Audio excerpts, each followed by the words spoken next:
हम स्टार्ट करेंगे microbes in human welfare.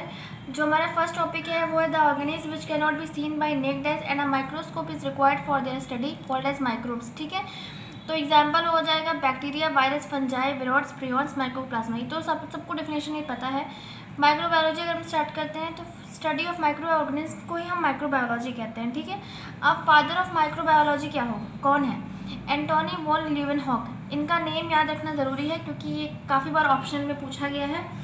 तो अब हम आगे पढ़ेंगे microbes in house hold products, जिसमें सबसे पहले क्या आता है? कर्ड।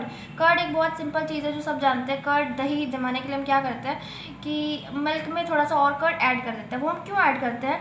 बिकॉज उस कर्ड में क्या मौजूद होता है? लैक्टोबैसिलस बैक्टीरिया, ये माइक्रोब मौजूद होता है जो कि क्या करता है, लैक्टोज शुगर, मिल्क के लैक्टोज शुगर को किस में कन्वर्ट कर देता है? लैक्टिक एसिड में। इसीलिए हम दही जमाने के लिए थोड़ा सा और कर्ड ऐड करते हैं, एक स्टार्टर और एक विंकुलम की तरह से। ठीक है, और ये मिल्क के केसीन प्रोटीन को पार्शली क्या कर लेता है? डाइजेस्ट कर लेता है। और इसका एक काम और होता है कि ये विटामिन B12, कर्ड में विटामिन B12 को वो प्रोड्यूस करता है। ओके, अब हमारा नेक्स्ट पॉइंट ये है बेकिंग ब्रेड। तो बेकिंग ब्रेड यानी बेकिंग इंडस्ट्री में सबसे ज़्यादा जो माइक्रोब यूज़ किया जाता है वो है सैक्रोमाइसिस सेरेविसी, जिसे हम बेकर्स ईस्ट कहते हैं। ये चीज़ आपको याद रखनी है, दैट सैक्रोमाइसिस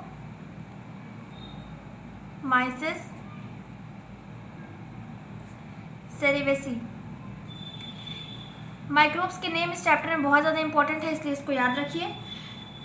इसी को हम क्या कहते हैं? Bakers east. ओके, अब इसे हम क्या कहते हैं? ये एक यूनिसेलुलर फंजाई होता है। ठीक है, जो कि क्या करता है? शुगर को, जो डो में शुगर प्रेजेंट होता है ना, उसको CO2 में कन्वर्ट कर देता है। अब वो हम समझेंगे किस तरह से, कैसे, वो आगे है। जो CO2 रिलीज होता है in the process of fermentation के टाइम पे, वही जो डो बनता है ना हमारा, फ्लफी अपीयरेंस, ये CO2 ही उसे देता है। अब सबसे जो मेन इंपॉर्टेंट क्वेश्चन पूछा गया है, फर्मेंटेशन होता क्या है? फर्मेंटेशन क्या होता है? नाउ फर्मेंटेशन एक एनारोबिक प्रोसेस होता है जिसमें एनर्जी रिलीज होती है, ग्लूकोज से एनर्जी रिलीज होती है। ठीक है, चाहे ऑक्सीजन प्रेजेंट हो या ना प्रेजेंट हो, उसी को हम क्या कहते हैं? फर्मेंटेशन कहते हैं। अगर हम इसका एक्सप्लेनेशन करें तो फर्मेंटेशन एक ऐसा एनारोबिक प्रोसेस है जिसमें एनर्जी रिलीज हो रहा है, ग्लूकोज बन रहा है, even though oxygen is not available. Fermentation occurs in yeast cells and a form of fermentation takes place in bacteria and in the muscle cells of animals. Fermentation का use सबसे ज़्यादा bread baking में किया जाता है, यानी bread बनाने में सबसे ज़्यादा यूज़ इसका अल्कोहल और बेवरेजेस या वाइन, बियर, ये सब बनाने में होता है। ये हमारा इक्वेशन है C12H22O11। इसमें जब हम H2O ऐड करते हैं तो इन्वर्टेज एंजाइम के प्रेजेंस में क्या बनता है? C6H12O6 plus C6H12O6। उसके बाद इस C6H12O6 को हम जाइमेज एंजाइम के प्रेजेंस में ये क्या बनता है? C2H5OH plus 2CO2। देखिए यहाँ पे CO2 निकला। ये जो पूरा इक्वेशन है वो कब, किस चीज़ के लिए? फर्मेंटेशन के प्रोसेस में ये होता है। और ये देखिए क्या बना हमारा यहाँ पे? एथिल अल्कोहल बना। और ये जो CO2 रिलीज़ होता है जिसकी बात हम यहाँ पे कर रहे थे वो यही है। जो CO2 रिलीज़ होता है वो उस डो को क्या कहता है? फर्मेंट कर देता है। ठीक है, अब जो हमारा तीसरा पॉइंट है वो है तौड़ी। इसे अगर नॉर्मल भाषा में कहें तो इसे हम ताड़ी कहते हैं। और ये साउदर्न इंडिया की बहुत ही फेमस ड्रिंक है, या ट्रेडिशनल ड्रिंक अगर मैं बोलूँ तो वहाँ पे है। ये किससे बनता है? मेन चीज़ ये है। तो ये बनता किससे है? SAP of palm sugar. Okay, और जो फर्मेंट कराया जाता है वो तो हम सब लोग जानते हैं, किसी भी बैक्टीरिया, किसी माइक्रोब के थ्रू कराया जाता है। ओके, अब नेक्स्ट पॉइंट ये है चौथा, चीज़।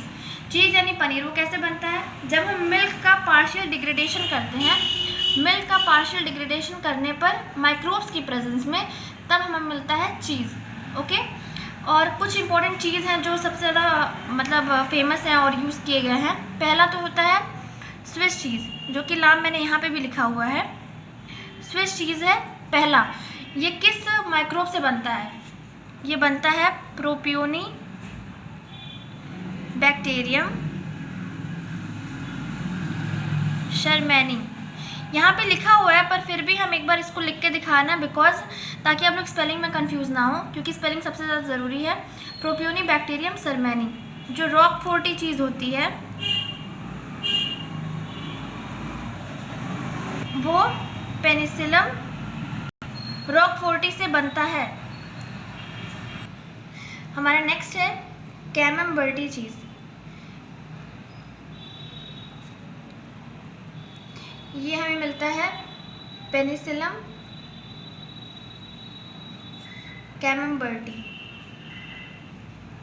ओके, आगे जो हमारा 5वां पॉइंट है वो बहुत इजी है। अदर फूड प्रोडक्ट्स जैसे कि इडली का बैटर हो गया, डोसे का बैटर हो गया, तो ये कुछ है बच गया, वो फर्मेंट होता है कुछ बैक्टीरिया से, जैसे कि ल्यूकोनोस्टर, स्ट्रेप्टोकोकस एक्सेट्रा। ठीक है, तो ये हमारा हाउस होल्ड प्रोडक्ट का जो 5 पॉइंट थे वो कंप्लीट हो गया। अब हम इंडस्ट्रियल प्रोडक्ट्स जो होते हैं वो किन किन माइक्रोब्स से बनते हैं उसको देखना ज़्यादा वो है। ठीक है, तो ऐसे कौन कौन से प्रोडक्ट्स हैं जो माइक्रोब्स इंडस्ट्रियल प्रोडक्ट्स में बनाते हैं। पहला तो है फर्मेंटेड बेवरेजेस। ओके, दूसरा हमारा रहेगा, दूसरा है एंटीबायोटिक्स, तीसरा है ऑर्गेनिक एसिड, फिर एंजाइम और बायोएक्टिव मॉलिक्यूल्स। जिस तरह पीछे 5 पॉइंट थे वैसे यहाँ पे भी 5 पॉइंट हैं। फर्मेंटेड बेवरेजेस ये कुछ नहीं होते हैं, विस्की, रम, वाइन, बियर, इन सभी को अगर इंडस्ट्रियल वे में अगर बोला जाए तो उन्हें फर्मेंटेड बेवरेजेस कहते हैं। और ये बहुत ईजी तरीके से बनते हैं। इन्हें क्या करना रहता है, सिर्फ मॉल्टेड सीरियल्स और जो फ्रूट जूसेस होते हैं अगर हम उसे फर्मेंट कराते हैं, सैक्रोमाइसिस सेरेविस जो हमने पीछे पढ़ा था उसके साथ फर्मेंट कराते हैं, तो क्या हमें मिलता है एथेनॉल, यानी जो अल्कोहल पी जाती है उसे ही वही चीज़ हमें कमर्शियल स्केल पे मिलती है। वहाँ पीछे जो सैक्रोमाइसिस सेरेविसी था उसे हम बेकर्स ईस्ट कहते थे, जो हमने यहाँ पे लिखा हुआ है। और यहाँ पे फर्मेंटेड बेवरेजेस में सैक्रोमाइसिस सेरेविसी को ब्रूवर्स ईस्ट कहते हैं, राइट। अब देखो क्या है, ये हमारा इक्वेशन है C12H2, जो पीछे था सेम वही है, यहाँ पे भी एथिल अल्कोहल बना है जो मैंने आपको पहले बता दिया है। सेकेंड पॉइंट हमारा होगा एंटीबायोटिक्स। सबसे पहले तो एंटीबायोटिक्स होता क्या है, इसमें डेफिनेशन थोड़ी ऊपर नीचे है, लेकिन यहाँ मैं क्लियर यहाँ से बताएंगे कि एंटीबायोटिक्स क्या होते हैं। माइक्रोब्स से ही लिए गए केमिकल सब्सटेंसेस जो कि माइक्रोब्स को ही मारते हैं, अदर माइक्रोब्स को मारते हैं और उनकी ग्रोथ को कम करते हैं, उन्हीं को हम कहते हैं antibiotics. The chemical substances which are obtained from microbes and can kill or retard the growth of disease causing microbes called antibiotics, इन्हीं को हम कहते हैं। और जो हमारा फर्स्ट एंटीबायोटिक है वो है पेनिसिलिन। ठीक है, जो किसके थ्रू डिस्कवर किया गया है, अलेक्जेंडर फ्लेमिंग के थ्रू। किस ईयर में, 1932 में, while working on bacteria staphylococcus. Okay, third जो हमारा होगा वो है organic acids. Various microbes are known to produce some important organic acids. कुछ ऑर्गेनिक एसिड्स के बारे में हम इसमें बताएंगे जो माइक्रोब्स के थ्रू बनते हैं। हमारा फर्स्ट ऑर्गेनिक एसिड है सिट्रिक एसिड, जो कि एस्परजिलस निगर से बनता है, जो कि एक फंजाई है। हमारा सेकेंड जो है वो है एसिटिक एसिड, जो कि एसिटोबैक्टीरियम एसिटी से बनता है, वो भी बैक्टीरिया है। ब्यूट्रिक एसिड क्लोस्ट्रीडियम ब्यूटेरिकम से बनता है। और लैक्टिक एसिड लैक्टोबैसिलस लैक्टिस से बनता है। ओके, हमारा जो फोर्थ पॉइंट था जो कि एंजाइम हमने पीछे ही पढ़ा है वो है microbes are involve in the production of various enzymes such as. सबसे पहले क्या होगा, लाइपेज, प्रोटीएज, पैक्टिनेज और ये है स्ट्रेप्टोकाइनेज। ये 4 एंजाइम हैं। हमें सबसे ज़्यादा इंपॉर्टेंट अगर इसमें कुछ याद रखना है तो ये एंजाइम्स का यूज़ कहाँ कहाँ होता है और किस माइक्रोब से बनते हैं। तो जो लाइपेज एंजाइम होता है वो एस्परजिलस निगर से बनता है, जो कि एक फंजाई है, और इसका यूज़ सबसे ज़्यादा सोप इंडस्ट्री में और डिटर्जेंट इंडस्ट्री में, क्लीनिजिंग फैट स्टिन्स में किया जाता है। सेकेंड जो हमारा है वो है प्रोटीएज। प्रोटीएज हमें मिलता है एस्परजिलस ओरिजी से। ठीक है, it is use in meat industry, alcohol industry, cheese और ब्रेड इंडस्ट्री, इन सब में ज़्यादा यूज़ किया जाता है प्रोटीएज एंजाइम को। तीसरा है हमारा पैक्टिनेज। ये किस में बनता है, एस्परजिलस निगर से बनता है। ठीक है, और इसे सबसे ज़्यादा use fruit pulp juice industry में किया जाता है। हमारा जो चौथा एंजाइम है वह है स्ट्रेप्टोकाइनेज। स्ट्रेप्टोकाइनेज जो है वो बैक्टीरिया स्ट्रेप्टोकोकस से बनता है और ये यूज़ होता है ब्लड वेसल्स में से ब्लड क्लॉट्स को निकालने के लिए। It is also called TPA यानी टिश्यू प्लाज्मिनोजन एक्टिवेटर। ये मेन चीज़ है, इसको याद रखना है। टिश्यू प्लाज्मिनोजन एक्टिवेटर स्ट्रेप्टोकाइनेज को कहते हैं। ओके, हमारा जो पांचवा पॉइंट था वो है बायोएक्टिव मॉलिक्यूल्स। माइक्रोब्स का यूज़ हम बायोएक्टिव मॉलिक्यूल्स बनाने में भी करते हैं। जो हम लोग की बुक में दिया है वो दो ही हैं, साइक्लोस्पोरिन और स्टेटिन्स। साइक्लोस्पोरिन जिस फंजाई से बनता है वो ट्राइकोडर्मा पॉलीस्पोरम, इसे याद रखना बहुत मेन ज़रूरी है, जो कि एक सप्रेसिव एजेंट के थ्रू काम करता है जब हम ऑर्गन ट्रांसप्लांटेशन करते हैं। ठीक है, अब आएगा स्टेटिन्स। ये किससे बनता है? ईस्ट से बनता है, यानी मोनोस्केसिस परप्यूरेज, इस ईस्ट का नाम याद रखना ज़रूरी है। स्टेटिन्स किससे बनता है ये पता होना चाहिए, और इससे हम ब्लड कोलेस्ट्रॉल या एक लोअरिंग एजेंट की तरह काम करता है। अब आएगा माइक्रोब्स इन सीवेज ट्रीटमेंट। ये सबसे ज़्यादा मेन इंपॉर्टेंट टॉपिक है, बिकॉज ये कई ईयर में पूछा गया है, और इसे याद रखना, इसका प्रोसेस बहुत ज़्यादा लंबा है, इसलिए इसको समझना ज़्यादा ज़रूरी है। आप अपने शब्दों में लिख सकेंगे। ठीक है, तो सबसे पहली चीज़ तो ये सीवेज किसे कहते हैं। सीवेज क्या होता है? जो म्यूनिसिपल वेस्ट वाटर होता है, जो कि मेनली ह्यूमन एक्रीटा कंटेन किया रहता है, उसे हम सीवेज कहते हैं। इसमें सबसे ज़्यादा ऑर्गेनिक मैटर्स और पैथोजेनिक माइक्रोब्स पाए जाते हैं। तो ये बहुत ज़्यादा ज़रूरी है कि किसी भी वाटर बॉडीज़ में भेजने से पहले इसे हम क्या कर दें, इसका पोल्यूशन पूरी तरह तो ख़त्म नहीं कर सकते, बट थोड़ा सा ख़त्म कर दें। उसके लिए एक सीवेज ट्रीटमेंट किया जाता है, और ये सीवेज ट्रीटमेंट किस में होता है? सीवेज ट्रीटमेंट प्लांट्स में होता है। ठीक है, अब सीवेज ट्रीटमेंट प्लांट्स जो हैं वो दो उसमें डिवाइड है। पहला होता है प्राइमरी ट्रीटमेंट,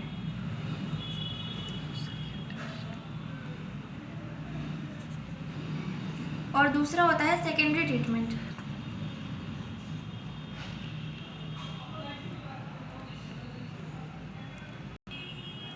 तो जो हमारा ये प्लांट है वो हम आपको यहाँ पे बना के दिखाते हैं। कुछ नहीं, बस ये देखो, ये 4 टैंक ऐसे बनाओ, एग्जाम में भी ऐसे होगा। ये 4 टैंक ऐसे बनाओ।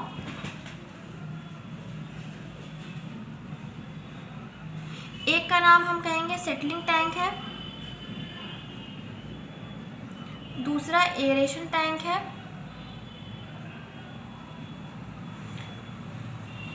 ये प्राइमरी सेटलिंग टैंक है, सॉरी, और ये होगा सेटलिंग टैंक, और ये हमारा एनएरोबिक स्लज डाइजेस्टर, जो कि मैंने यहाँ पे बनाया हुआ है, क्लियरली आपको दिख सकता है। ठीक है, तो हम पहले आपको इसका जो प्रोसेस है वो क्लियरली समझा देते हैं, फिर हम लाइन वाइज लाइन इसका एक्सप्लेनेशन भी कर देंगे। सबसे पहले क्या करते हैं, जो प्राइमरी सेटलिंग टैंक है उसमें क्या करते हैं, उस सीवेज को भेजते हैं। ठीक है, तो उसमें से जो तैरने वाले वो फ्लोटिंग डेब्रीज होंगे, या जो उसमें का सॉइल होगा, वो सब किसके थ्रू निकल जाएगा? इसमें फिल्ट्रेशन होता है और सेडिमेंटेशन होता है, तो इसके थ्रू तो वो सब निकल जाता है, और जो नीचे बच जाता है, जो भारी सामान जो बच जाता है, उसको हम कहते हैं क्या? सुपरनेटेंट कहते हैं। ठीक है, और उसके बाद उस सुपरनेटेंट को यहाँ तक क्या कंप्लीट हो जाता है, हमारा प्राइमरी ट्रीटमेंट कंप्लीट हो जाता है। ठीक है, फिर जो सुपरनेटेंट बनता है उसको हम एरेशन टैंक में भेजते हैं, जो कि हम बार बार उसको एक एजिटेशन के थ्रू भेजते हैं, जिसमें एक एयर सप्लाई हो रही होती है, जिसमें क्या होता है, कुछ एनारोबिक माइक्रोब्स होते हैं। ठीक है, इसमें एरेशन टैंक में जब हम एयर को सप्लाई करते हैं, तो उस एयर की सप्लाई की वजह से जो बैक्टीरियाज होते हैं और जो फंगल एलिमेंट होते हैं वो सब इकट्ठा हो जाते हैं और एक मेस लाइक स्ट्रक्चर बना लेते हैं। उसके बाद ये जो माइक्रोब्स होते हैं वो ज़्यादा से ज़्यादा ऑर्गेनिक मैटर जो उसमें प्रेजेंट होता है उसको क्या करते हैं, ज़्यादा से ज़्यादा उसका एरिया कवर करते हैं। ठीक है, तो जब जैसे जैसे इसमें एयर सप्लाई होती रहती है, उसमें बीओडी की जो मात्रा होती है, बायोकेमिकल ऑक्सीजन डिमांड, उस इफ्लुएंट की कम होती जाती है। उसके बाद हम जब हम देखते हैं कि इसकी बीओडी कम हो गई है, पहले से कम हो गई है, तब हम क्या करते हैं, इस इफ्लुएंट को सेटलिंग टैंक में पास आउट कर देते हैं। और सेटलिंग टैंक में पास आउट होने के बाद जो बैक्टीरियल फ्लॉक्स होते हैं जो यहाँ पे बने होते हैं, वो यहाँ पे क्या होते हैं, सेटल डाउन, यानी टैंक में नीचे बैठ जाते हैं, और जो सेडिमेंट बचता है उसको हम क्या कहते हैं, एक्टिवेटेड स्लज कहते हैं, राइट। उसके बाद जो कुछ स्मॉल अमाउंट का जो एक्टिवेटेड स्लज जो यहाँ बना है उसको हम फिर से कहाँ भेजते हैं, एरेशन टैंक में, एक इनोकुलम और स्टार्टर के तौर पे। ठीक है, और जो यहाँ बचा हुआ स्लज बचता है उसको हम कहाँ भेजते हैं, एनारोबिक स्लज डाइजेस्टर में, जो हमारा लास्ट टैंक होता है वहाँ पे क्या मौजूद होता है, मेथेनोजेनिक बैक्टीरिया मौजूद होता है, जो कि एनारोबिकली ग्रो करता रहता है। तो जो इसमें बचा कुचा बैक्टीरिया और फंजाई बचा होता है उसको वो डाइजेस्ट कर लेता है, और इस प्रोसेस के थ्रू जब बैक्टीरिया जो होता है वो प्रोड्यूस करता है मिक्सचर ऑफ गैसेस। कौन कौन सी गैसेस, मीथेन, जिसमें मीथेन गैस होता है, hydrogen gas, H2S gas and CO2 gas. ये जो गैसेस होती हैं वो मिलकर क्या बनाती हैं, बायोगैस बनाती हैं, जो कि एक सोर्स ऑफ एनर्जी की तरह काम करता है क्योंकि इन्फ्लामेबल होता है। अब देखिए हम इसका पूरा एक्सप्लेनेशन लाइन बाय लाइन करते हैं। It involve physical removal of large and small particle present in the sewage through filtration and sedimentation. इसका मतलब ये है कि जो हमारा प्राइमरी सेटलिंग टैंक था उसमें फिजिकल रिमूवल, जो छोटे छोटे पार्टिकल्स होते हैं उनका रिमूवल हम कैसे करते हैं, फिल्ट्रेशन और सेडिमेंटेशन के थ्रू करते हैं। ठीक है, उसमें जो फ्लोटिंग डेब्रीज होती हैं वो फिल्ट्रेशन के थ्रू निकल जाती हैं, और जो सॉइल और स्मॉल पेप्स बचते हैं are removed by sedimentation. Okay, जो सॉलिड सब्सटेंसेस होते हैं settle down through sedimentation. Sedimentation के थ्रू जो सॉलिड सब्सटेंसेस होते हैं वो नीचे बैठ जाते हैं, जिसे हम प्राइमरी स्लज कहते हैं, और सुपर नेटेंट कहते हैं, जिसे हम अलग निकाल लेते हैं और उसको हम क्या कहते हैं, प्राइमरी स्लज। अब इस जो प्राइमरी इफ्लुएंट, जो हमारा प्राइमरी इफ्लुएंट को ही प्राइमरी स्लज कहते हैं, कन्फ्यूज होने की ज़रूरत नहीं है। इसे हम बेचते हैं सेकेंडरी ट्रीटमेंट के लिए। तो हमारा सेकेंडरी ट्रीटमेंट और बायोलॉजिकल ट्रीटमेंट इसे हम कहते हैं। प्राइमरी इफ्लुएंट जो हमारा बना था प्राइमरी सेटलिंग टैंक में, उसको हम कहाँ भेजते हैं, एरेशन टैंक में, जो कि बार बार उसे हम हिलाते रहते हैं, एजिटेट करते रहते हैं और उसमें एयर सप्लाई करते हैं। ठीक है, this allows vigorous growth of useful aerobic microbes into flocs. जो माइक्रोब्स उसमें प्रेजेंट है उसको फ्लॉक्स बनने में हेल्प करता है। फ्लॉक्स होते क्या हैं, बैक्टीरिया जो उसमें मतलब मौजूद है, और जो फंगल फिलामेंट मौजूद है, जब एक मेस लाइक स्ट्रक्चर बना लेता है तो फ्लॉक्स बन जाते हैं। उसके बाद ये इसमें बताया गया है कि ये जो फ्लॉक्स होते हैं वो ज़्यादा से ज़्यादा उसका एरिया कवर करते हैं, या उस इफ्लुएंट में ज़्यादा से ज़्यादा ऑर्गेनिक मैटर इन्हीं की वजह से होता है। ठीक है, जैसे जैसे ये बढ़ते रहते हैं फ्लॉक्स, जो BOD की मात्रा होती है वो घटती रहती है। इफ्लुएंट में जो मतलब मौजूद BOD की मात्रा होती है वो घटती रहती है, और जब ये BOD घटता है तब इस इफ्लुएंट या उसको हम भेजते हैं किसमें, सेटलिंग टैंक में, जैसे कि मैंने अभी फिगर के थ्रू बताया। और उसके बाद वहाँ पे जाने के बाद जो बैक्टीरियल फ्लॉक्स होते हैं वो सेटल डाउन यानी टैंक के नीचे बैठ जाते हैं, और जो सेडिमेंट बचता है उसे हम कहते हैं एक्टिवेटेड स्लज। उसके बाद हम क्या करते हैं, उसके बाद जो एक्टिवेटेड स्लज यानी small amount of activated sludge is pumped into aeration tank to serve as a inoculum starter. It means जो एक्टिवेटेड स्लज हमें मिला है सेटलिंग टैंक में, हम दोबारा उसे किस में भेजते हैं, एरेशन टैंक में भेजते हैं। ओके, एक इनकुलम और स्टार्टर के तौर पे। The remaining major part of the sludge is formed into a large tank called as activated sludge digester. जो बचा हुआ रहता है उसे हम लास्ट टैंक में भेजते हैं, जिसे हम एक्टिवेटेड स्लज डाइजेस्टर कहते हैं। Here methanogenic bacteria which grow anaerobically digest the bacteria and fungi present in the sludge. जो स्लज में बैक्टीरिया और फंजाई बचे कुचे रहते हैं उन्हें मैथोजेनिक बैक्टीरिया जो होते हैं वो डाइजेस्ट कर लेते हैं। उसके बाद इस प्रोसेस के थ्रू बैक्टीरिया जो होता है वो बहुत ही मात्रा में गैसेस को प्रोड्यूस करता है, जैसे कि मीथेन गैस हो गई, H2S गैस हो गई, H2 गैस हो गई। ये गैसेस मिलकर क्या बनाती हैं, बायोगैस बनाती हैं, जो कि एक सोर्स ऑफ एनर्जी की तरह काम करती हैं और इन्फ्लामेबल भी होती हैं।